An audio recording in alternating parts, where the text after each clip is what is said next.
Kailan kailangang bayaran ng separation pay ang isang empleyado at magkano ba ito? Pag nag-resign ng isang employee, hindi separation pay ang tawag doon sa kanyang makukuha pa mula doon sa kumpanya. Ang tawag dyan ay final pay, which may consist of prorated 13-month pay or pwedeng 13-month pay as a whole and other benefits. Kunyari, itong company merong policy na pagka naka 5 years in service yung employee, meron siyang tinatawag na retirement package or other terms na ginagamit ng employer.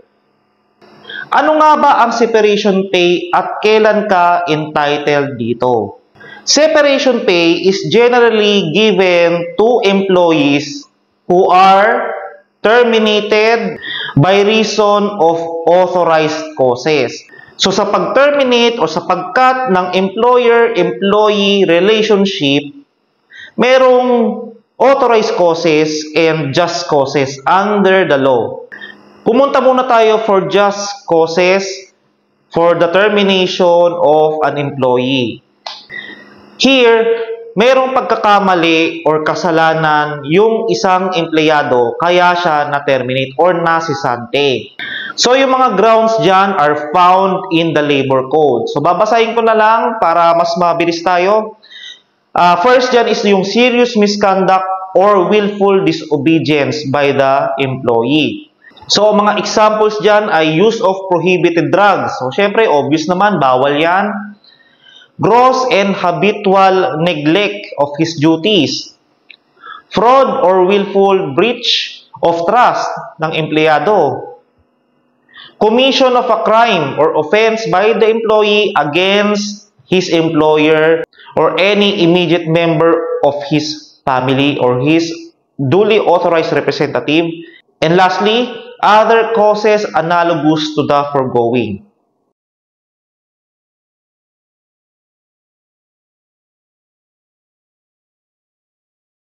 So next naman, dito naman sa authorized causes, walang pagkakamali o kasalanan itong empleyado na to kaya siya terminate ng employer.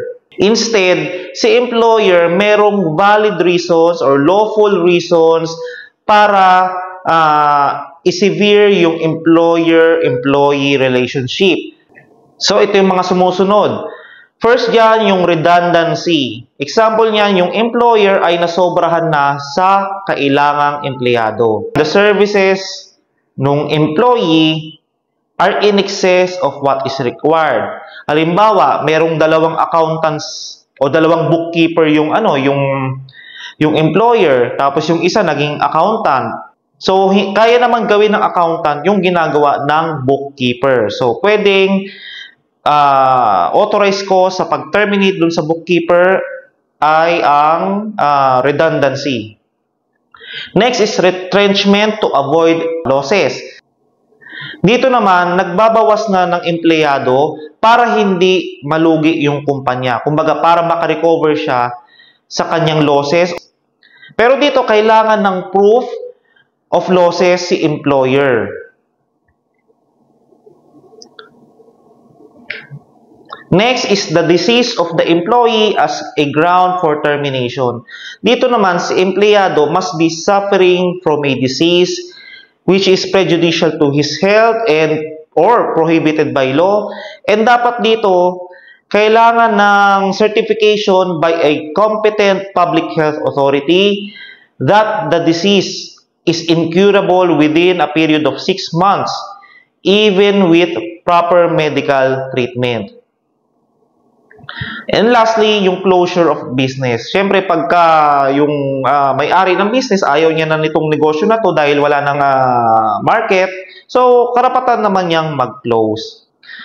Dito sa authorized causes, kailangan magbigay ng notice si employer doon sa employee and doon sa DOLE within 30 days before the effectivity of the termination. So, yung mga na-discuss natin earlier are authorized causes, kung saan yung separation pay ay binabayaran doon sa empleyado. Maliban dun sa authorized causes as discussed earlier, meron din separation pay pagka halimbawa si empleyado illegal na terminate siya ng kanyang employer and nag-file siya sa DOLE ng money claims and illegal dismissal. And si empleyado nanalo siya. Ang order ni labor arbiter is to reinstate the employee. But in cases na merong strained relations between employer and the employee, yung reinstatement, hindi na yan ma-i-implement or ma-i-enforce. So instead of reinstatement, pwedeng separation pay na lang yung i-award doon sa employee. Kasi nga, merong strained relations. Kumbaga, hindi na magiging maayos pa yung relasyon ng employer and the employee.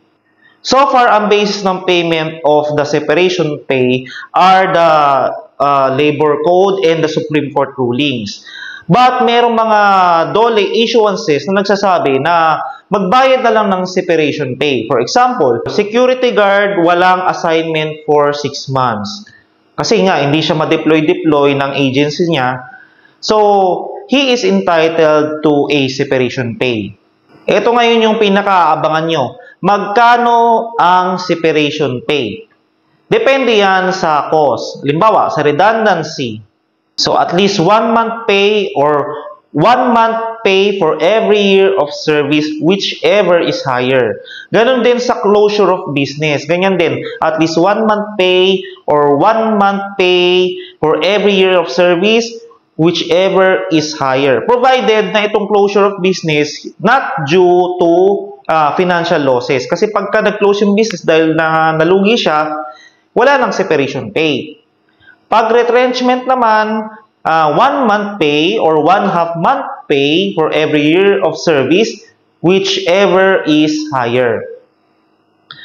Pagka due to disease, ganun din, 1 month pay or 1/2 month salary for every year of service, whichever is greater. So, ganun lang kasimple yung discussion natin sa separation pay. Para naman dun sa karapatan ng mga empleyado na illegally dismissed, panoorin nyo na lang yung iba kong video about it. That's it for today's topic. Sana marami kayong natutunan. Please like this video, share this with your friends, subscribe to my channel, and do not forget to hit that notification bell icon para ma-notify kayo ng mga next videos ko na i-upload. Thank you very much.